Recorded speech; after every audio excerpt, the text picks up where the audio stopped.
Herkese merhaba. Benim lezzetli tariflerime hoş geldiniz. Oldukça sıkça yaptığım zahter yani kuru kekikten yapılan çay tarifimi vereceğim.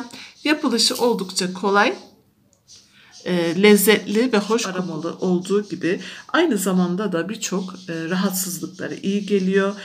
Astım, soğuk algınlığı, bronşit, öksürük veya şişkinlik, gaz sancıları, sindirim sistemi rahatsızlıkları veya hazımsızlık gibi birçok rahatıcı özelliğe sahip. Onun için evde çocuklarım ve kendim de olmak üzere biraz kendimizi rahatsız hissettiğimizde hemen bu kuru kekikten zahter çayı yapıyorum.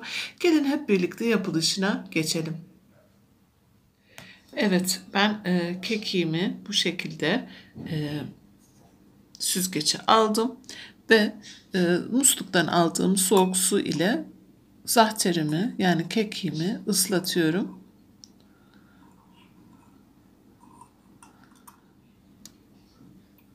Kekiğin her tarafı ıslanacak şekilde bol bol su gezdiriyorum.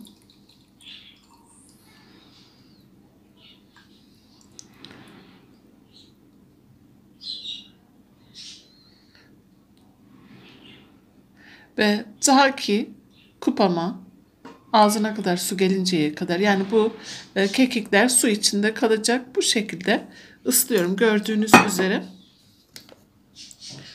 Kupadaki yani fincanımdaki su taşmak üzere böylelikle kekiğim soğuk suda ıslanmış oluyor.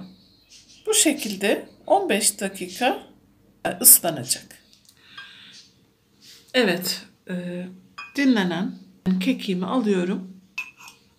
Gördüğünüz gibi rengini de suya verdi. Zaten ilk acılığın bu şekilde geçmesi gerekiyor. Evet, bu suyu kullanmıyoruz. Bir kenara alıyoruz. Ve temiz bir kupaya yine kekiğimi yani zahterimi alıyorum ve kaynatmış olduğum suyu üzerinden yine geçiriyorum.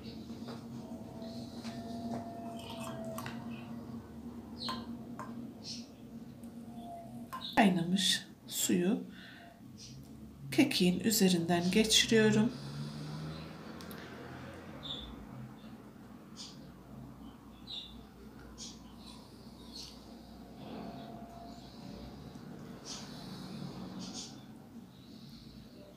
Harika bir kokusu var. Evet. Gördüğünüz üzere.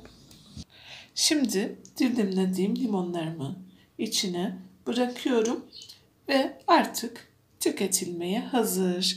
Evet, siz de evde kekik zahter çayı yapıyor musunuz? Siz hangi aşamalardan geçiriyorsunuz? Bana yorumlar kısmına yazabilirsiniz. Bekliyorum yorumlarınızı.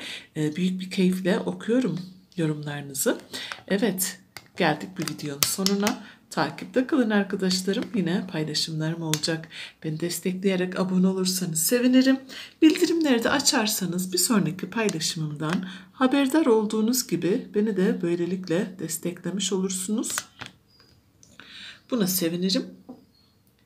Yine bir sonraki videoda görüşmek ümidiyle. Hoşça kalın. Sağlıkla kalın.